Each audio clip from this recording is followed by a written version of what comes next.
The meeting will now come to order. The time is 6:08, April the 4th, 2022. And we are at the Bastrop Convention and Exhibit Center in Bastrop, Texas. I'd like to welcome you all this evening. We appreciate your interest. Do we have any elected officials present that I would like to judge officials on? Yes. Okay, well, thank you. Everyone's welcome. We will begin with item number 3, virtual and in-person public comments. Some of you have checked all the boxes that say non-agenda, agenda, and item number. So I'm just going to, when I call your name, I'm going to ask you to be specific about how you'd like to speak. Anyone speaking on comments 4 and 5, that's part of the public hearing. Anyone that would like to speak on a non-agenda items is fine, but there's also a third option that you could speak to items 4 and 5, but not have it be part of the public record. So each of you, I'll ask as you come up. Steve Box, did you wish to speak to the non-agenda public record or a non-public record? Agenda on public record. What the heck? Public record. Okay. Yes. Thank Number you. 4 or 5. Okay. Good evening. I'm Steve Box. I'm a executive director of environmental stewardship. Excuse my voice. Is this on? Yeah. Okay. And last week I sent a letter to the district and to the city. And in that letter was what you have that I've just passed out, George Rice's report that talks about and looks into the impact of the city's pumping on the Colorado River. Mr. Rice's report predicts that the proposed City of Bastrop pumping, along with the other district pumping, will likely cause incremental decreases in the discharge of the aquifers in the district to the mainstream of the Colorado River from the aquifers that are in the district. And that, and what you have, is depicted in figure 2, if I can get it right side up here, that you have. And keep in mind this red line, that is what we're going to talk about next, because that's the difference between gaining and losing. The incremental decrease is predicted to reduce the discharge or the outflow of the aquifers of the Colorado River by amount that will cause the relationship of the river to become a losing stream as early as about 2060. The reversal from a gaining stream to a losing stream, which is what that red line is about, is considered by most scientists to be an unreasonable impact on the river. And environmental stewardship also believes that that is an unreasonable impact on the river. We also recognize that the groundwater availability model, or the GAM as it is called, is the best science that we have currently available to evaluate such impacts, but that it is limited because of the lack of having good field data. So it is also our understanding the City of Bastrop is requesting that 3 wells be permitted to provide the city with a stable and secure water source, which is reasonable, and that the city also intends to retire 6 alluvial aquifer wells as those other wells come on board. And we are also aware that the board has recently shown that it is interested in improving the well monitoring system that you have so that you have all the wells covered and have good data to make good decisions with. So let me address this to the city. I don't know. You have 30 seconds. Okay.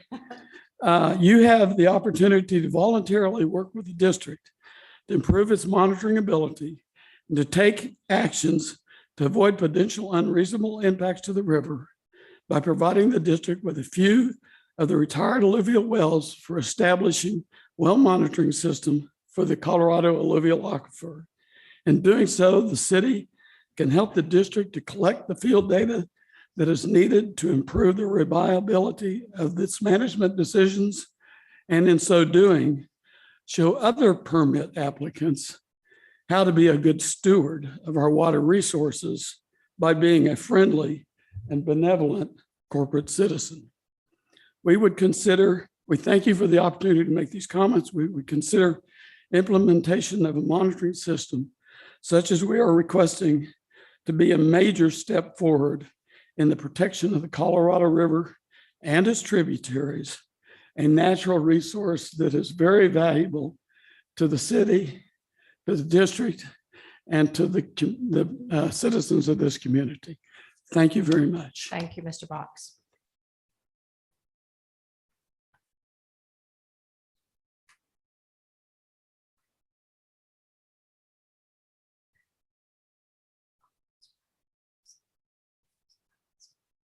I have Mr. Weir, Andy Weir, and two others. But I'm not going to ask you yet, Andy, because you want to be part of the public hearing, right? Correct. Okay, so not yet for you. Rita Ward, do you want to be part of the public hearing? So you don't come up yet because we haven't. Number 4. Yeah, that's the public hearing. If you want to wait, no, you wait. No, I'm saying if you want your comments to be part of the public hearing, Sure. not that it's not time. It's not time for you yet. Okay. I'm sorry. I'm trying to be clear who wants their comments in the public hearing. And then Hugh Brown, Hugh put number 4, so he is. To August, who is to August? Did you want to be part of the public hearing?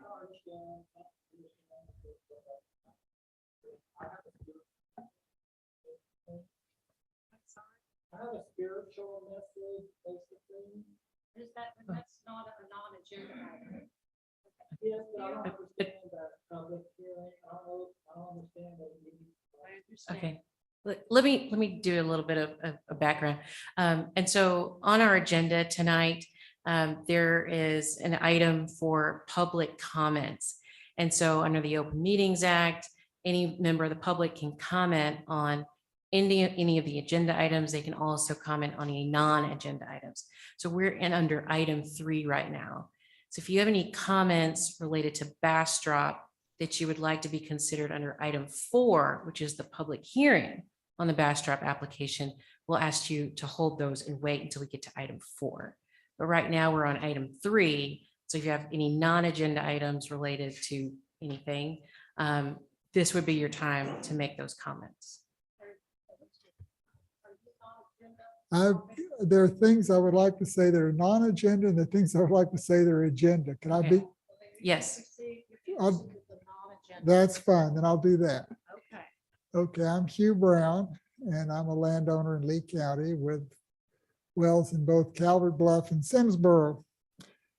And I first want to say, I mentioned to you in the last meeting a little bit about the Western Lesser Siren. I forgot to mention that they're indeed present in ponds on my place. They are here. There is no doubt that they're here. Also, I would just like to say generally, as you know, I've been speaking to you on numerous occasions about the need to augment recharge. And I'll talk to you about it. I've given you information. I've done one thing and another. And you seem to be generally agreeable to it, but we're not doing it. And it's a little odd to me why we're not. We're already having trouble, as you know, over in eastern Lee County with wells that are in trouble because of overpumping. And yet are we putting water back into putting more water back into those aquifers? As far as I know, we have done nothing to do that. I don't know what it's going to take to get us started. Do I have to start an organization to push on you people? If I do, I'm going to call it Lee County Recharge Augmentation, which will be LCRA. Now, but I shouldn't have to do that. So if anybody, wants to talk to me about this whole subject or anything, but talk is not going to put more water underground. Only action is going to do that. And there's going to be a learning curve where we learn what are the best ways to do it. And that's going to take time. So we need to be doing this before, oh my God, we've got to do this. We need to be ready to go. So I can't do it. It's going to be up to the board to make this happen. We can sort of get it going. And I don't know what else to say to you about it, but we need to do this. I mean, basically, we need to have it where if they're going to take water out, they got to put it back. Otherwise, we're going to run out of water. That's all. Thank you. Thank you, Mr. Brown. The August non-agenda item, please go ahead. You're next. That's okay. This is the appropriate time. Yes, I would just like to, I'm a child of God, born from above of the Spirit, truly confess, acknowledge union with the Lord Jesus Christ, Emmanuel, God with us. And I want to thank God from the bottom of my heart for creating this aquifer and giving us the water, which is a free gift from God. And right now I'm a landowner in the LBA area. And I bought the property to get a well on there. But then the realtor basically said there is water under there, but he didn't say there just needs to be some more clarity before you buy a property or something about the water, that you have to go 150, 250 feet down just to get water. And that's the top layer of the first aquifer, which I forget the name. But anyways, it's bluff. It's some kind of Calvert Bluff. That's the first aquifer. And I'm sure it's the non-freshes, and it's the only one I'm gonna be able to afford, because you gotta go so far, because people are putting wells in there. Right now, I'm getting water from Aqua, and it's just that I'm having problems with Aqua, that they're overcharging. And I just hope that doesn't pass on to Bastrop City now that they're gonna be coming on there, and the rivers. And I just want to thank God that for creating that aquifer and that supply and that. And I guess that's it. Thank you. Thank you, August.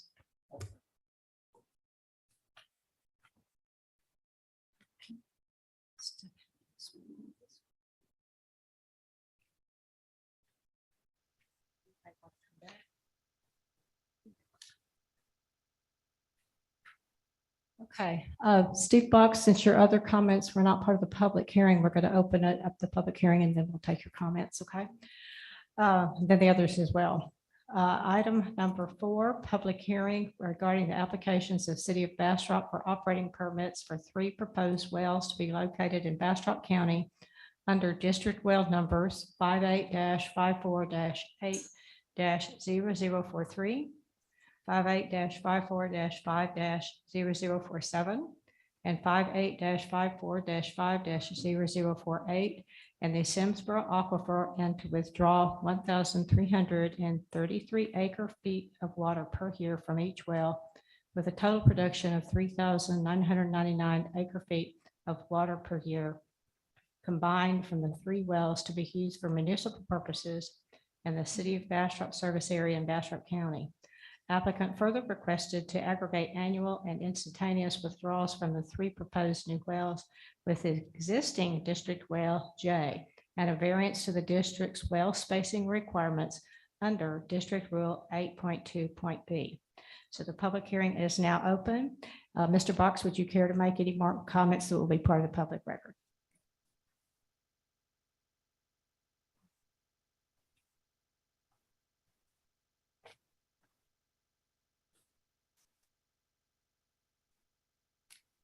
Mr. Box, I have been corrected. Okay. I have been advised that we need to take the presentations first. I thought it was the public Okay. comments first. Okay. I apologize for jumping the You get gun. to a come while up ago. 3 times. Thank you. Okay, we're going to first take presentations from the applicant, City of Bastrop, and that will be followed by a presentation by the general manager. And City of Bastrop, I may believe Mr. Trey Job, are you the presenter? Please come up. We're ready for your presentation. Thank you very much. You're welcome. Just kind of wanted to run through a little bit of what we talked about last year. It's almost been a year to date. I was surprised when I saw that on the actual screen.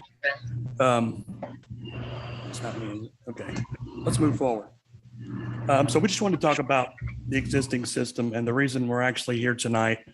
The current system is near peak demands. We have some groundwater that is under the influence. We currently have 6 alluvial wells that are in the under the influence of the Colorado. And what we've seen in the past is that actually does degrade our water quality. We can't manage the water quality from the river. If you'll recall, in 2019, there was quite a big flood event. I believe the city of Austin actually had a boil water notice then.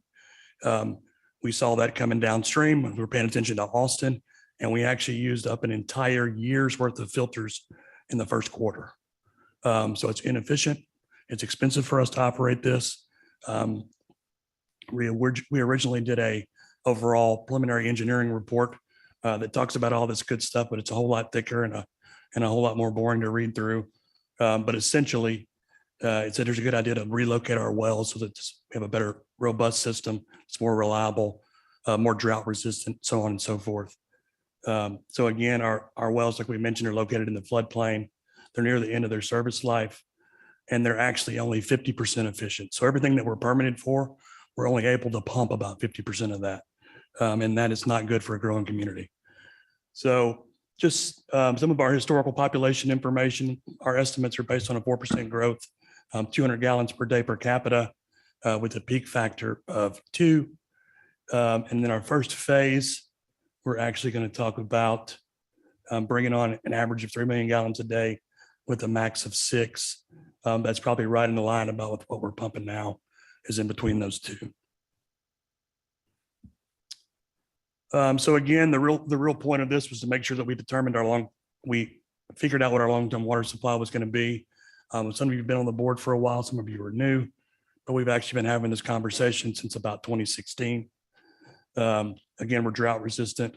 The water quality is much better, and we're happy to comply with all the rules. And this new well field and new plant will support the city's growth plans and development plans for long-term water supply in the future. And it's in agreement with our comprehensive plan. So some of the project components for this particular project is 3 new production wells in phase 1. The water treatment plant will be able to handle the iron and manganese, which we found in the test wells that we drilled. There'll be a transfer or a lift station, to pump away the water that we waste. And then there'll be the transmission pump station.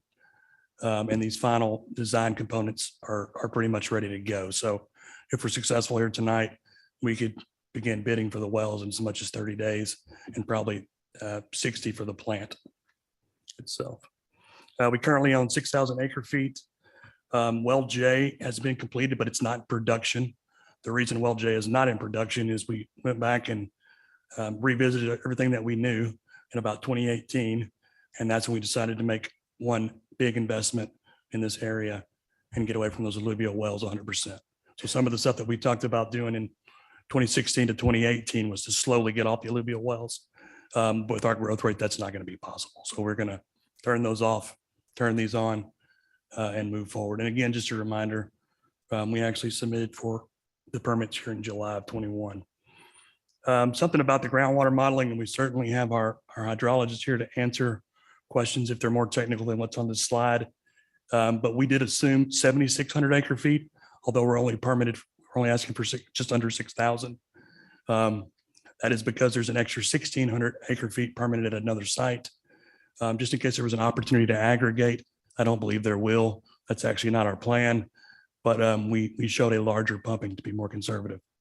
And what came out of the recommendations from a hydrology study was 3 new wells, one that we will do an alternate bid on actually, and it will be for redundancy, and then to pump at 930 gallons per minute with the 1,500 gallon per minute max. And then the wells are sized to limit the drawdown. So when the wells were sited, we actually made sure they were close enough together that the impact was mainly on our wells. It's important to us to be a good neighbor. Some of the mitigation that we already have in place is there's about $200,000 in a mitigation fund for any of the neighboring areas. If they see some drawdown, that was from our well J permit originally. To speak to what Mr. Bach said earlier, we actually have a monitoring well. We have 2 on site. One at where proposed well 3, or actually where 4 could go to the north of that. And there's one just south of well J. So we have one on either side of that well field. We're happy to monitor. We're going to do it anyway. Again, we're just trying to be a good neighbor, even down to the architectural design of the building. Although I know we're not ready to see development out there just yet, we wanted to make sure that we could fit into the fabric of the area. It's a beautiful area, a great landscape, a lot of farmhouses around there. We wanted to make sure we could fit in and be a good neighbor. Let me just talk about this one more time. Some of the components to being that good neighbor, again, was to make sure the wells were located to serve the Bastrop citizens for immediate use. We do have that demand. I can tell you from a presentation I'm giving tomorrow night about water rates, we've had about a 22% increase of meters in the last year, right? So again, we plan the spacing to be a good neighbor. We'll no longer need to take water from the Colorado, which is good for the river's ecosystem. Also gives you some availability, do some monitoring if you'd like to do it there. Happy to offer up those canisters. And then our water treatment goals will be enhanced with this plant. So this will be the first time in Bastrop history that you can actually treat like a pH adjustment, treat for taste and odor. Currently, we have no control over the river. As products enter the river, they're lowering the pH. We have a little issues currently in the system for corrosivity, because we cannot control that. All that should be taken away and fixed by moving to this system. So again, that new equipment, like I talked about earlier, we only are at 50% efficiency. So it's a whole lot of runtime and not a whole lot of water. We want to fix that. That's good for energy efficiency. We're actually going to install backup power on every well. That's important. If you remember, just not too long ago, I think it was February, it got pretty cold. Nobody had power for a while. Nobody had water. Well, we plan to have water in Bastrop. We may not have power, but you're going to have water because we'll have generators out there. And again, the treatment plant, like I mentioned earlier, is actually fairly well done, and it has a lot of extra architectural components that help it blend in the neighborhood. This is our schedule. We hope. So tonight we're still talking about well permitting. Hopefully we can get to drilling here pretty soon. And we're actually have a new water supply on by 23-24 for our citizens. With that, I'll take any questions. Board members, do you have questions of Mr. Joe? Trey. Sure.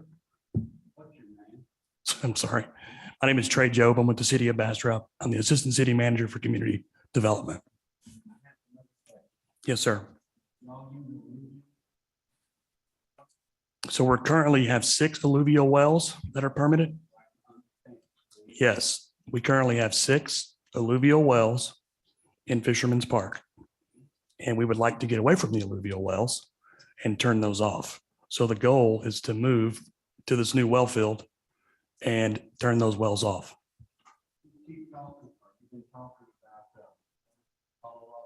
Yes, sir. So what we have is what's called a groundwater under the influence. So we've drilled wells, and the TCEQ has a designation if it's impacted by the river, and that's called a groundwater under the influence, right? Or a GUI. And that GUI has to be treated just like surface water. So what we have is filter canisters that are quite expensive. And we have no control over the water quality at all. So the goal here is to again eliminate those and have a more robust water supply.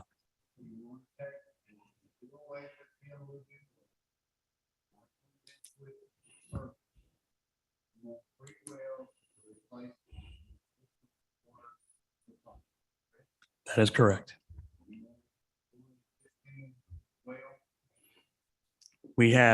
There's one existing well out at this well field. It's called well J. It's permitted for, I believe,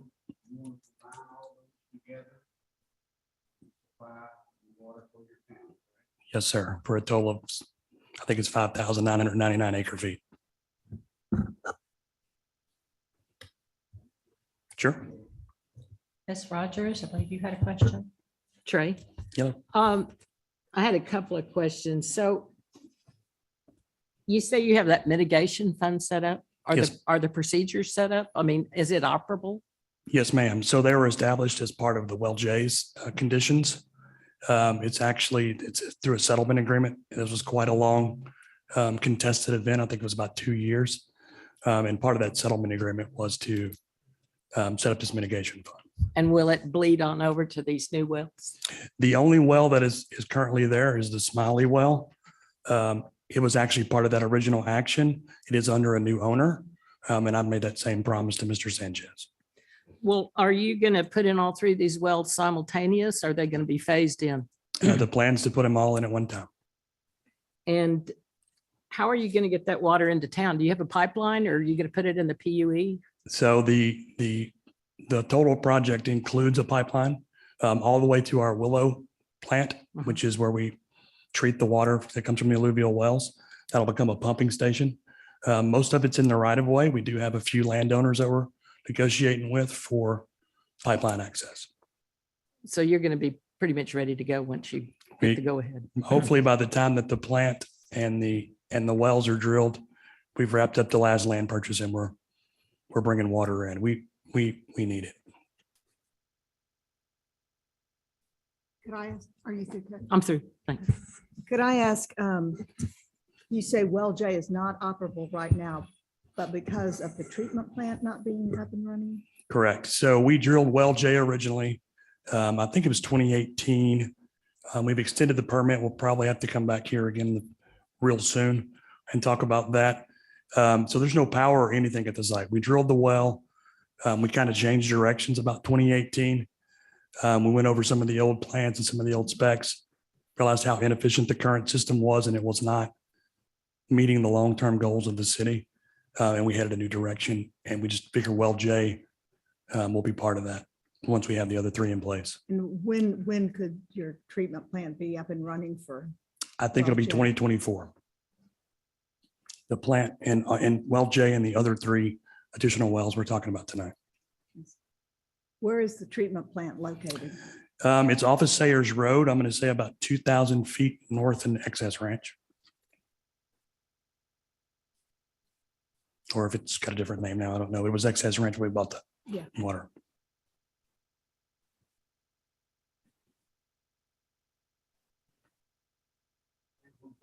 Yes, sir. Are you telling us that the water in Colorado River?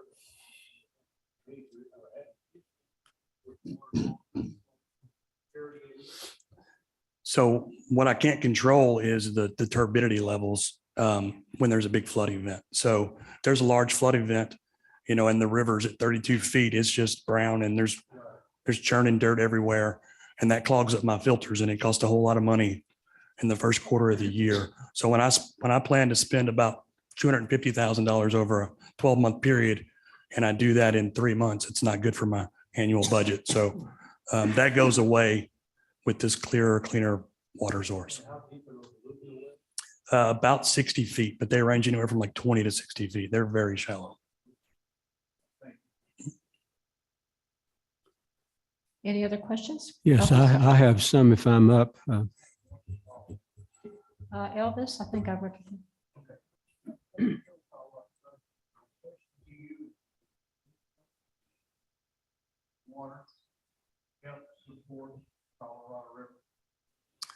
I think it will. Clearly, us drawing from that area probably, I would imagine, has got to impact the river. So you would see less of an impact in that area. That's what you're asking me.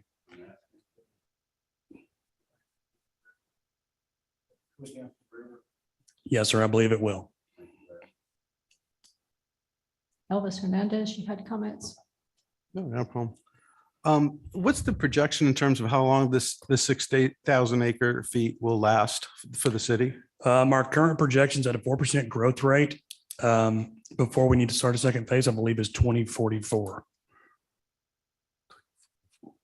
So we can expect you back here in 2044? It may not be me, but Okay. someone, probably James Wilson back there will be the guy Okay.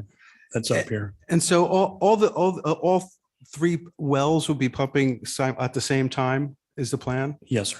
But the pump, you're going to have individual pumping tests, correct? Yes, sir. But there's no pumping test for all three. They're just individual pumping tests? Ooh, you were asking me a hydrology question. Would you like to? That's He is correct. Okay, correct. that's fine. Thank you. With respect to the mitigation fund, I saw the mitigation details in the Well J permit. When I looked at the current draft permit for this new permit, I did not see any mention of the mitigation fund. Is it necessary to put the same type of details that you have in the Well J permit into this new permit? I don't think it is, but again, we're prepared to be a good neighbor. We've made that commitment. Again, some of that may be in the settlement agreement. I think it has to be done anyway. But that language in the permit, if you're asking me, we are not scared of that. Okay, yeah, because it's in the Well J. So, I didn't, so when I was reading through the draft one, I didn't see it, so I wasn't quite clear if it was the mitigation fund was going to continue, but it is. So you may want to, they may want to consider putting the same language in this new permit, perhaps. Sure. If I'm not mistaken, it's 10 years from the time we start pumping Well Right. J. So we'll maintain that. Right, which hasn't, for Well J, that 10-year clock has not started, Correct. right? Okay. When do you expect to turn off those alluvial wells? I'd like to do that in 2024. Really, at the minute we can, it would be beneficial to us. Is there going to be a use to the city for those wells after that? I think we can use them for monitoring. We have had some conversations about the alluvial well in Bob Bryant. It could serve as some irrigation for the park, but it would be super minimal. And I don't even know if that's what we're really interested in. There's no water slides in our future, just maybe water in the grass. So it may be possible to use some of those wells for district monitoring use in the future after 2024? Is that Absolutely. possible? Absolutely. Okay. That's it for me. Thank you.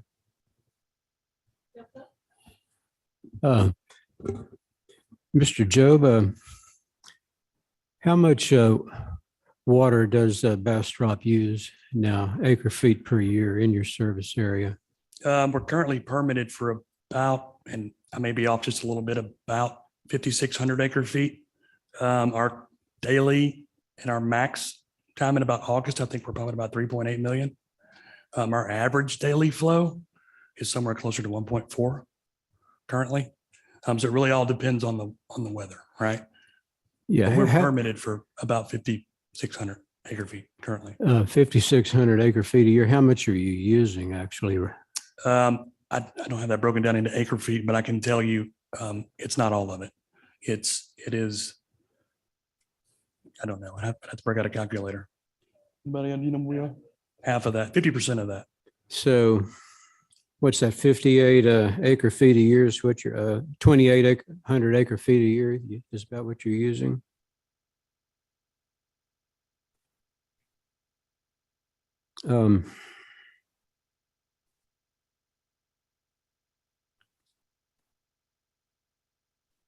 And with this 6,000 acre feet, that would about double what you're actually using now.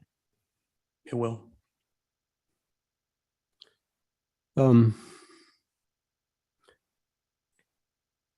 think you mentioned that your average gallon per day consumption is that 200 gallons per resident or per household? What is that? It's per household. Okay. Per capita. That seems high to me compared to,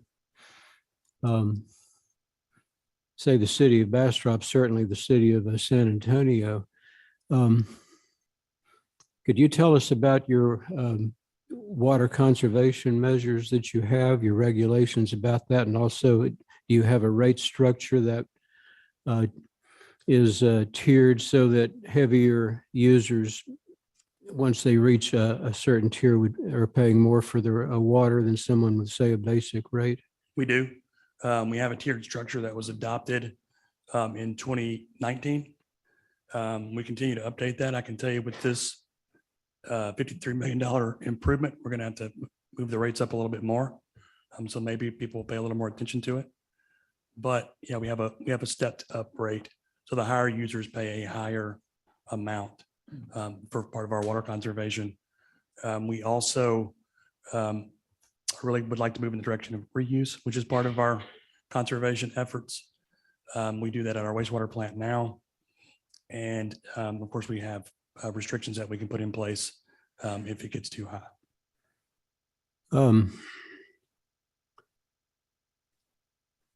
Do you have an estimate on residential use, how much it goes, say, for landscaping and watering grass as opposed to actual household use?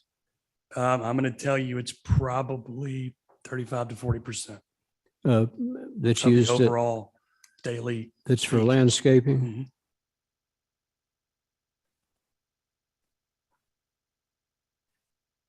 Mhm.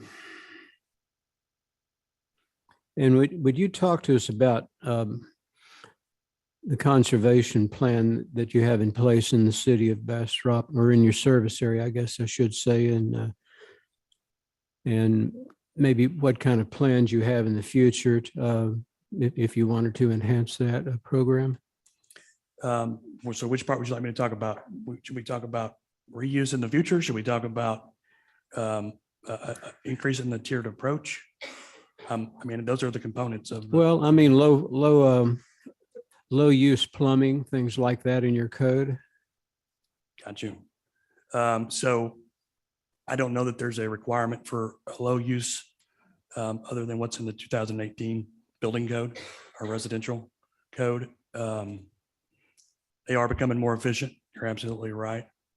But there is no required or incentivized efforts for changing out fixtures at this time anyway. When you did your drawdown studies, you're in the Simsboro, correct? Yes, sir. And I take it the Aqua and LCRA wells are also Simsboro wells? Yes, sir. But your studies, were they confined to the effects on especially domestic wells just in the Simsboro, which there probably aren't very many, or did you include the Calvert Bluff formation? So there's only one in that area that would be impacted. In the Simsboro. In the Simsboro. Yeah.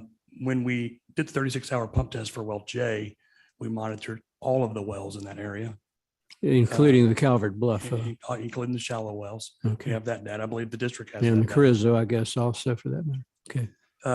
We took into account as part of the hydrology study, what, the LCRA's permit requests that they were making and what the impact would look like to the area overall. And well, I don't mean to be as much of a wet blanket as I seem to myself to be being. I do want the city of Bastrop and all the municipalities to have the water they need. And I certainly look favorably on the permit, in that respect. I am real concerned about drawdown on domestic wells, not so much in the Simsboro, but as in the Hooper and perhaps Carrizo also. And I would like to see the city of Bastrop aggressively or be more aggressive on water conservation matters. It's hard for us to look at permits for a whole lot of water. I mean, we've got all these water marketers looking at us closely, just trying to find a chink in our armor. And if we're not encouraging our local users to be really conservative and frugal with their use of water, it kind of comes back on us. Sure. Okay. Thank you. Ms. Martin had some comments. Well, I think Tom has. Yes. Yeah, I kind of want to piggyback on. Tom, could you speak into the microphone, please? want to piggyback on what Phil was discussing. 200 gallons per capita is extremely high. So will you be looking at trying to reduce that? We always look at trying to reduce the users, right? We do have designated watering days. I guess I should mention this as well. For even and odd folks, what I'll tell you is you can see the difference, right, in some newer neighborhoods because they all come with irrigation. We're adding new neighborhoods. I expect there will be some irrigation, and I do expect that we'll be addressing it pretty soon. Yeah, I mean, it was, 30, 40 years ago, San Antonio was higher than that. Well, I think they're down to 50 now. So you might want to look at San Antonio for how they really improve their water conservation. And let me just It ask- saved them a lot of money too. Oh, no, it sounds great. Let me do, what's our actually average use per day? Is it 200? All right. So we just wanted to make sure our model was as accurate as possible, but yeah, certainly willing to entertain some more water conservation.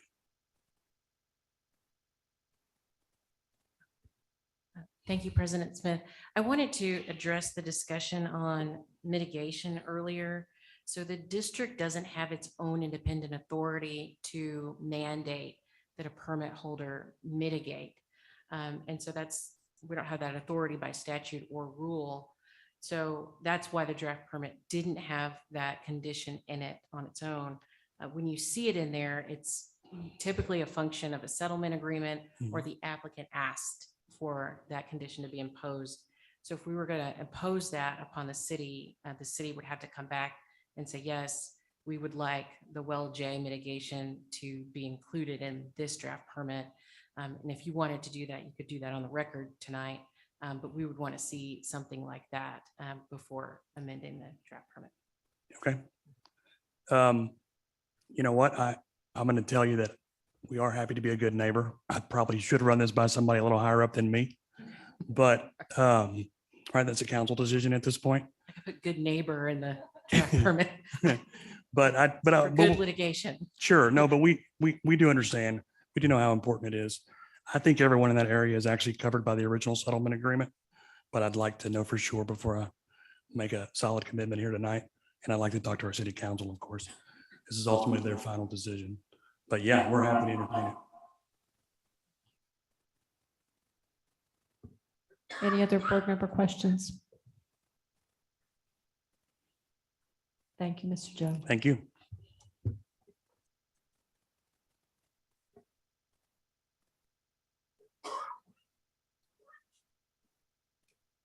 Now we will now hear from our general manager, Jim Totten. Mr. Totten.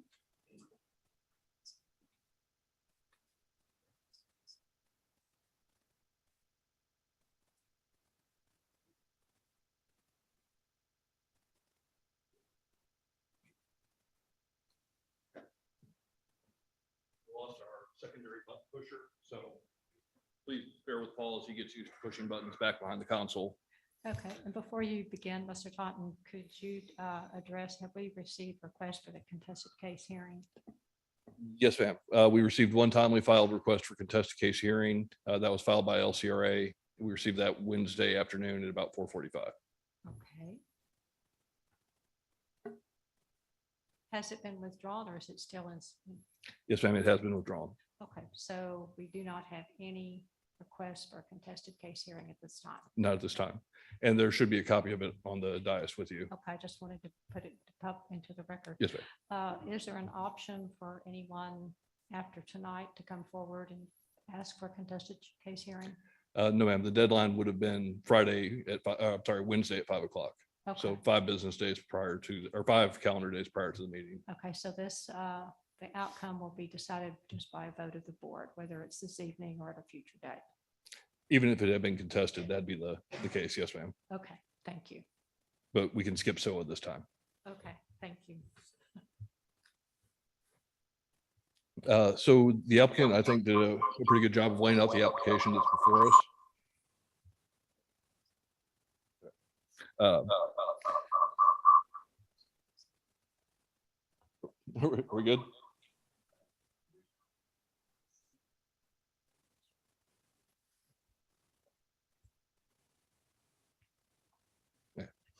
As a little bit of history that Trey kind of alluded to, the city of Bastrop originally applied with this district for 4 wells and 6,000 acre feet of water back in late 2014, I believe. It was still under Joe Cooper as the general manager. By the time Joe retired and I took over, I basically walked in just in time to start the contested case process on those original applications. Through the contested case process, the city of Bastrop dropped 3 of those wells and instead chose to focus on a single well and 2,000 acre feet of production.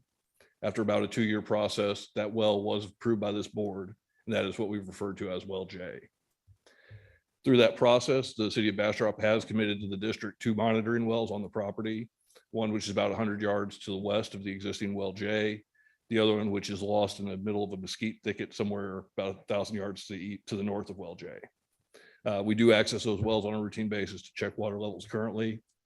So for the 2,000 acre feet that they are permitted, they have provided us with well more than what we normally would ask for from an applicant. What's before us tonight, as Trey has gone through and mentioned, they're looking at proposing 3 new wells, an additional 4,000 acre feet to create an aggregate well field with 4 wells and a total of 6,000 acre feet of production. The impacts of that have been simulated by our district hydrologist, Andy Donnelly, who is also online. Will be able to answer your questions for you tonight if you have any. The short version is that the project specific drawdown for these permits is approximately 7 feet of drawdown across the district at full production, with a localized impact of about 20 feet of drawdown predicted at the wellheads, radiating out to about 5 feet of drawdown within roughly a mile to a mile and a half of the well field. As Trey mentioned, this is going to be basically a 1-for-1 substitution, with the city of Bastrop moving their production from the alluvium and into the Simsboro, with the benefits he has laid out. And the recommendation of staff is that you would consider granting the permit as drafted and provide it to you. And with that, I'd be happy to address any questions.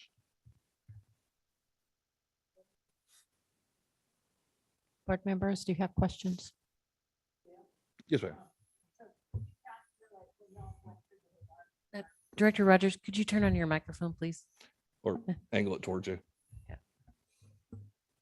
Okay, so when you went through the desired future conditions process, Yes. none of this pumping was contemplated. That's correct. Okay. How will that get factored in? That's part of the discussions we're having about this new DFC cycle. So that's going to be part of the big discussion going on at GMA 12, in the coming year. Well, these numbers I saw on your report look sort of familiar. Proposed city of Bastrop pumping only 7 feet of drawdown, and then the old 247 below it. Yes, ma'am. So the way that the project specific drawdown is calculated, we use the most recent GMA 12 pumping file, and then add the proposed permits onto it. So you get, that's the 240. So 240 and 7, we subtract them, that gives you the 7 foot of project specific. Okay, So that's where those numbers come from. okay, thank you.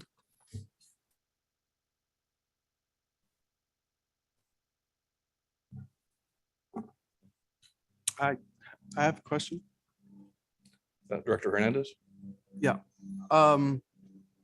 So with every new permit that the board votes on, the DFC will just be exceeded more and more.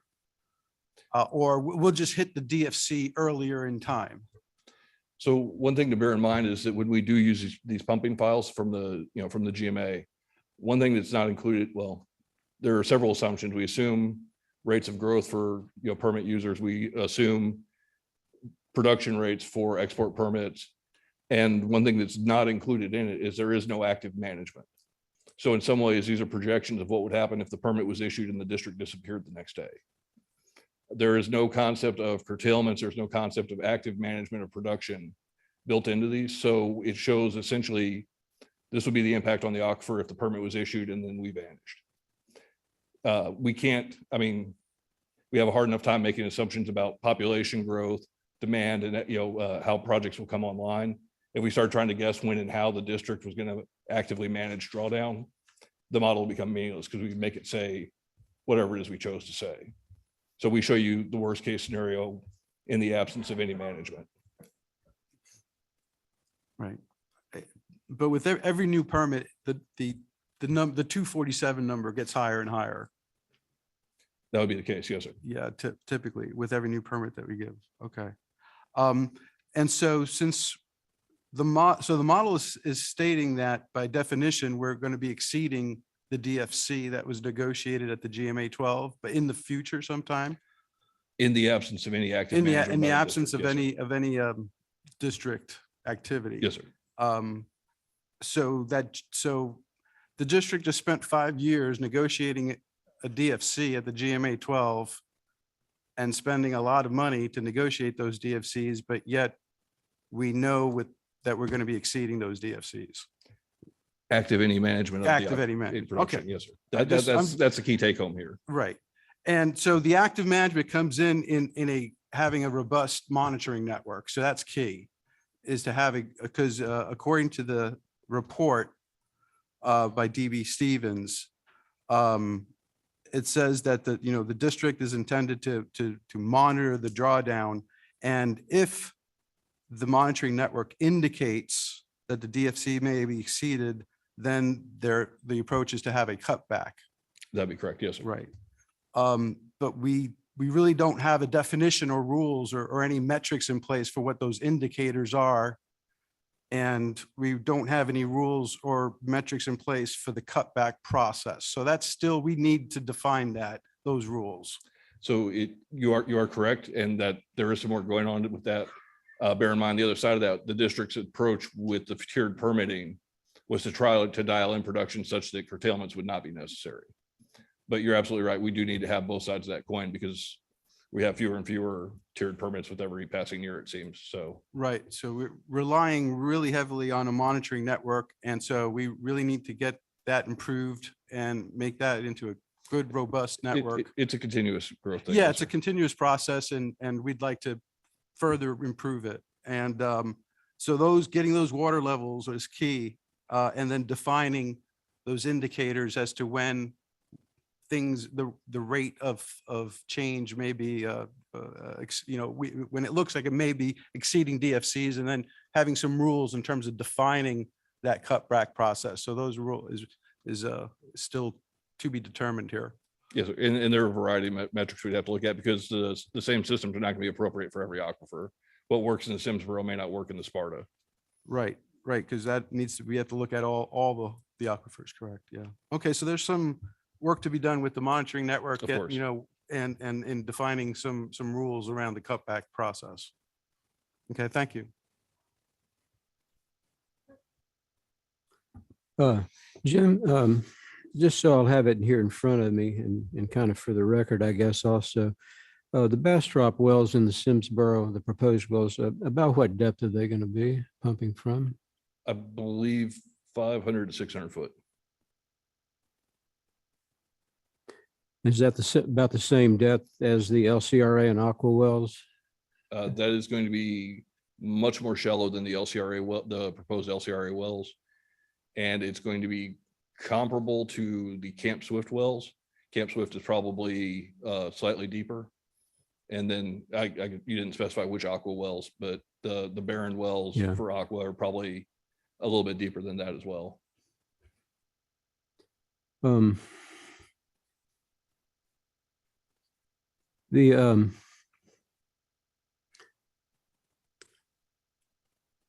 I guess pumping models is probably maybe what we should look at. I'm concerned about the effect of the Bastrop wells on particularly on the Calvert Bluff aquifer and the wells around it. Can you speak to that? Yes, sir. So we don't have the specific breakdown on the projected impacts in the Calvert Bluff included in this report. Andy may be able to weigh in on that. We do have the pump test results from when well J was completed, where they did observe impacts for all of the surrounding wells, the vast majority of which were Calvert Bluff, and showed little to no, if any impacts from that, pump test. And that was that 36-hour pump test? Yes. Okay. So what that shows is a lack of immediate connection between the formations. It doesn't necessarily speak to long-term connection, but it shows there is not, an immediate short-term connection there. And Andy, are you online? I am here. Do you have the projected impacts for the Calvert Bluff from this? I'd guess it's gonna be single digit. Oh, I don't have it handy, but it's gonna be small. Yeah, that is correct. Let me see if I can, let me see if I can pull that up. Historically, what we've seen, model predictions have been for the upper formation between Simsboro and Calvert Bluff, it's been on the orders of a tenth of what's predicted in the Simsboro. So with a 20-foot predicted drawdown at the wellhead, at most, we'd expect 2 feet in the Calvert Bluff above it, and that would be at the wellhead. Now, is that for all 4 of the wells, the existing well and the 3 others, or? So that's the full 6,000 acre foot production. Yes, sir. Okay. And does the Carrizo drawdown of the Carrizo aquifer near these wells, does that come into play, or is that? The Carrizo doesn't exist near these Okay. wells. No, sir. All right. The Carrizo is significantly further to the east. Just to remind me, the 240 feet of drawdown that we were looking at in GMA 12, did that include, wasn't there a 10% kind of allowance for So- extra pumping and for in precision in the models and that So kind of stuff? the number that we're looking at here, this 240 is the number that was approved in the last planning cycle. So this is the 240 that came out of the last round of the DFCs, which that was 240. That was the number that was approved by the board, approved by Water Development Board, and put into our management plan. But that's the number we're looking at for the next cycle as well, is it? Yes, sir. And that does not include the kind of 10%, factor that, for imprecisions in the models and. So stuff. yeah, as we've discussed previously, the GMA did approve a 10% variance within the adopted DFCs, which was meant to allow for discrepancies between when the Water Development Board runs the models versus what we got when we Yeah. ran the models. But again, that's this planning cycle. This 240 that you see here is from the previous planning cycle. So that's the flat number. Does this well field have I should have asked this to the Mr. Job perhaps, does this well field have is it leasing around land around the wells for the, is there at least land associated with these wells, or is it just excess ranch land? How is that done? The city of Bastrop made a flat purchase of water rights from the excess ranch properties. So I'm not sure about the actual well sites. I believe the well sites are owned by the city, but those well sites are owned in conjunction with the flat purchase of those water rights. Yeah, I was just wondering how much acreage is associated with a 6,000 acre feet, but it would be then more or less the entire excess ranch is. Exactly how they structured that, I couldn't say. It's possible that excess could come back and sell more of those water rights to somebody else. We don't use a correlative system here, so there's no flat rate to compare that to.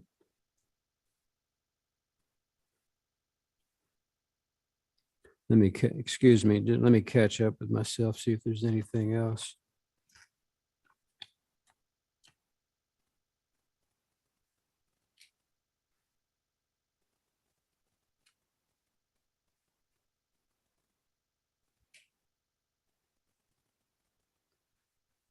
I think that's all I have at this time. Thank you. Thank you, sir. Any other board members have questions for the general manager? If not, thank you, Mr. Totten. Thank you all. I now have permit.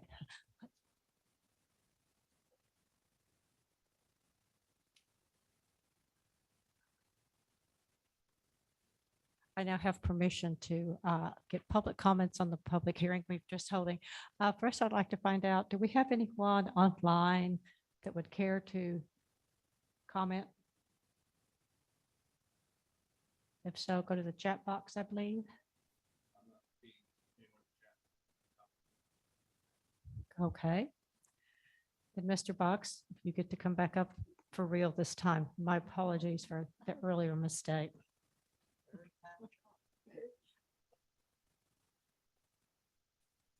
Well, excuse me, I am Steve Box.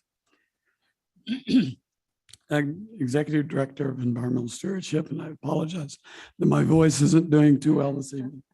And as I mentioned before, I have presented a report from George Rice that covers some of the impacts of the city's pumping on the Colorado River.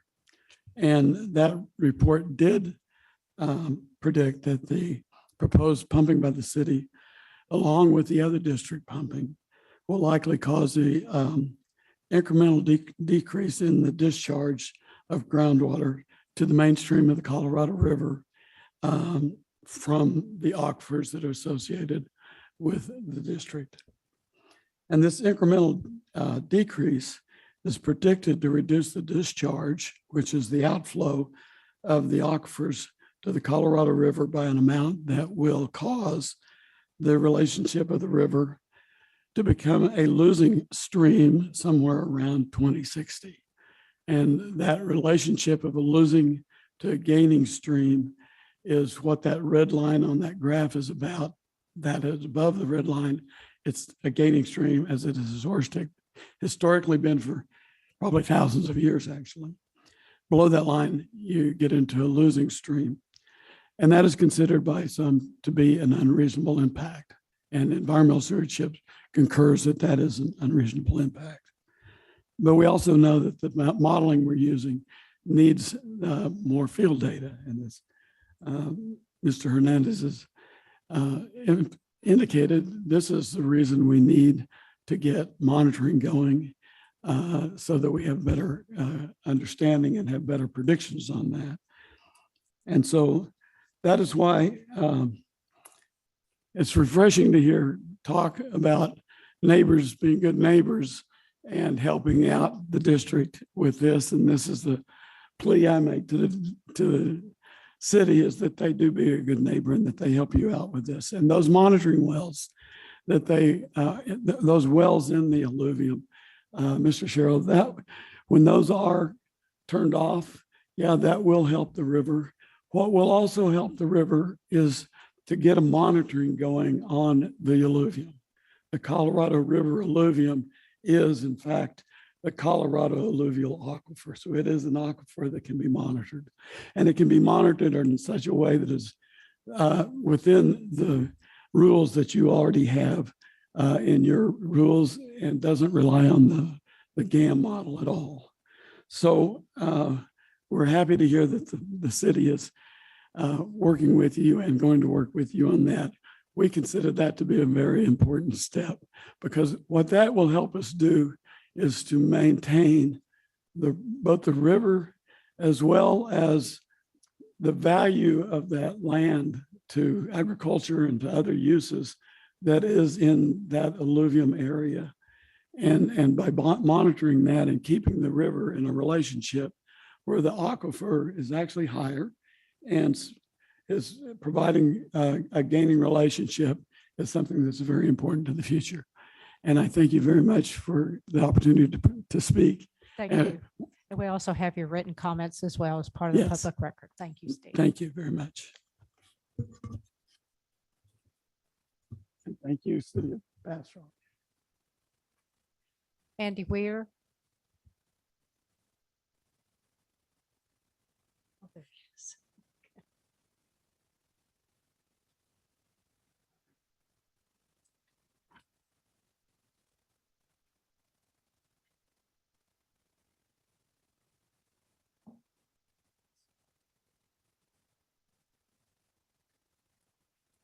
Sorry for that. Good evening. My name is Andy Weir. I am representing the Simsboro Aquifer Water Defense Fund. We work with landowners in Bastrop, Lee, Milam, and Burleson counties regarding their rights to water and to protect the aquifer, the Carrizo-Wilcox. I'm speaking tonight on the Bastrop permit. We have a few concerns. The first is I did a review of the state water plan, the most recent state water plan, and there was a difference in the gallons per capita per day that was presented in the City of Bastrop's presentation and the one that is used in the state water plan. And I put a little slide together here. In the state water plan, The water users were asked to review the plan and make any corrections. And the city of Bastrop responded and said, no, the 191 gallons per capita per day is wrong. You should be using 175. And then the state water plan, the regional water planning group estimates on the population growth, what the acre feet water demand is going to be for city of Bastrop. And you can see there it's projected to be a little over 8,660 acre feet in the year 2070. So that differs than the slide presentation you received from the city of Bastrop, where they use 200 gallons per day per capita. And they do it by peak and daily demand. And it's not, so it's a little apple and oranges kind of picture here, but the state water plan, which they had a chance to edit, they predicted 8,600 acre feet of water demand for them they need to supply by the year 2070. So I don't know if that matches up with the presentation you're getting here. So they're asking for, ultimately, it's going to turn out to be 6,000 acre feet of production in the Simsboro. And that should last them for quite a while. So you won't see them in 2044. That's just for the board's consideration. Let me switch over here, get myself in the right place. You'll have to bear with me. Here we go. Okay. So in that, I want to say, to follow up on what was heard earlier today, we've been debating, and environmental stewardship is presented, asking for surface water monitoring. And you all are even considering doing that for 8,000 acre feet of production in the Simsboro from LCRA, and that's 10 miles from the river. They want to produce 6,000 acre feet in the Simsboro 1 mile from the river. So I really think you need to pursue surface water monitoring language in the permit. The other is, it would be helpful to see language in the permit that ties the retirement of an alluvial well to the online production of the new Simsboro wells, just so that that's assured. It's everybody say, it's a gentleman's agreement otherwise, and that can be violated. And then last, wonderful suggestion from Ms. Martin that you pursue the city of Bastrop to accept or give consent to adding language for the mitigation program in the permit. Thank you all very much. Thank you, Mr. Ware. Rita Ward. Ms. Ward, it's your turn now.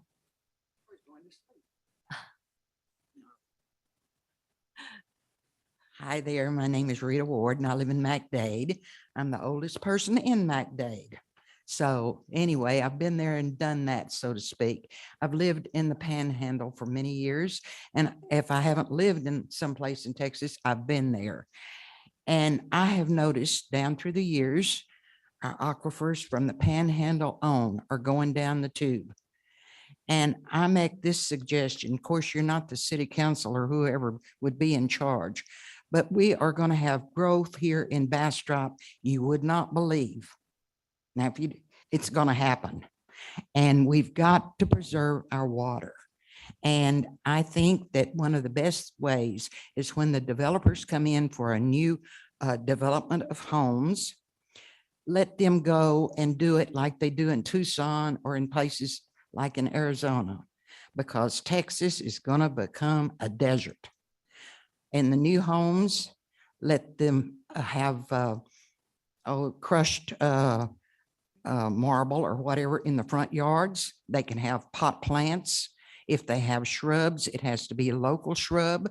And also monitor the use of their water. Allow X amount of gallons per day per family, and not this 200, I'll guarantee you. And if they use over that, double the price of water. I mean, that's my ideas. And it's like I say, I've seen pipelines huge going from Lake Palestine up to Dallas, from Cedar Creek up there. And the people in Cedar Creek are paying more for their water than the people that are getting it in Saginaw. And that's not right. So think about this when you're pumping the water out. But anyway, that's my ideas. Take them or leave them. Thank you. Thank you, Ms. Ward. Hugh Brown, did you wish to make another on the record statement in the public hearing? Okay, well, come on up. Hi, I'd like to speak specifically, I'm Hugh Brown. I'd like to speak specifically about this Bastrop permit. Now, it looks like first that they want to just replace with deeper wells what's they're going to eliminate with the shallow wells. And I would guess I would sort of say, pun intended, that's kind of a wash. But that's not going to stay that way because Bastrop's going to grow. We know all that. Even they admit it. With 4%, who knows what it's going to be doing in 10 years. I think we just heard the right thing. We don't know what the growth's going to do. So I would like to see in the permit, again, before they exceed their current pumping, that they again must already have in place aquifer recharge augmentation that covers any increase that they want to do. In other words, if they're going to take it out, they're going to put it back. And they're going to have a net, since with their increase in aquifer recharge, we're going to have a net zero loss because of what they've done. So that's what I would like to see in the permit. And I would like to see that in every future permit that you grant. Thank you. Thank you, Mr. Brown. That's the end of the comments, request for comments that we have received. Is there anyone else out there that wishes to give us some last minute comments? If not, board members. Director Smith? Yes. Didn't we receive detail from, I believe, Civil Wit? Yes.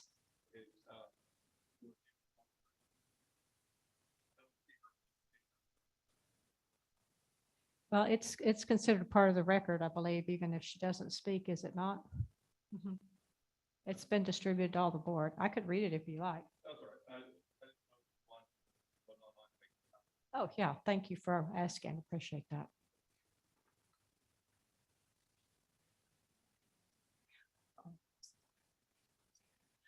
Okay, if there's no other comments, board members, are you ready to close the hearing? Do you feel like you've received enough information? If so, I would entertain a motion.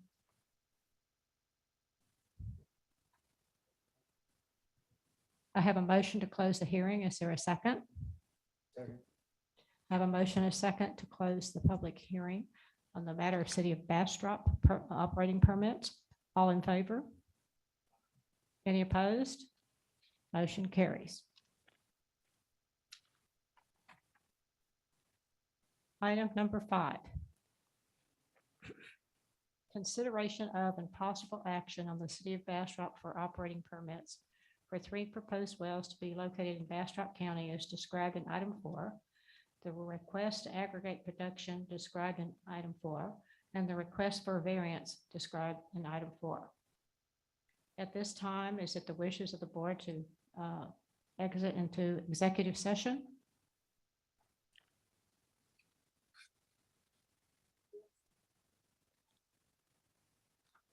Okay, the board may recess into executive session to consult with its attorneys regarding any posted matter in which the board may seek the advice of its attorneys under Government Code 551.071 or for any action on the agenda for which a closed session is permitted by law, and will reconvene an open session for any appropriate action on any matter considered in executive session. We are leaving now at 7:22 p.m.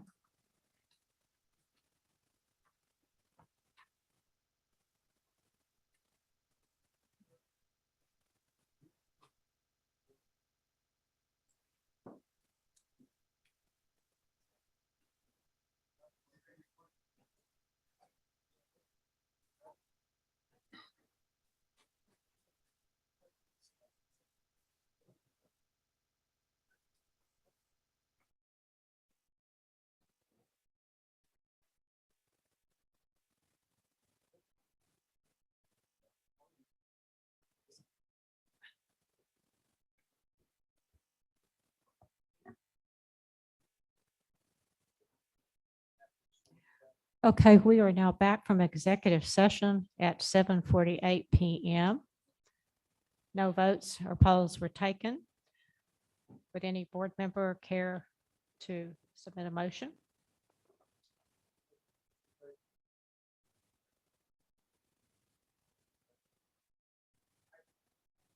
So I have a motion and a second that we table taking any action on the matter this evening until such time we have received more information and answers to some of our questions. All in favor? Any opposed? Motion carries. And that's our last agenda item. So we are adjourned at 7:49 PM. Thank you.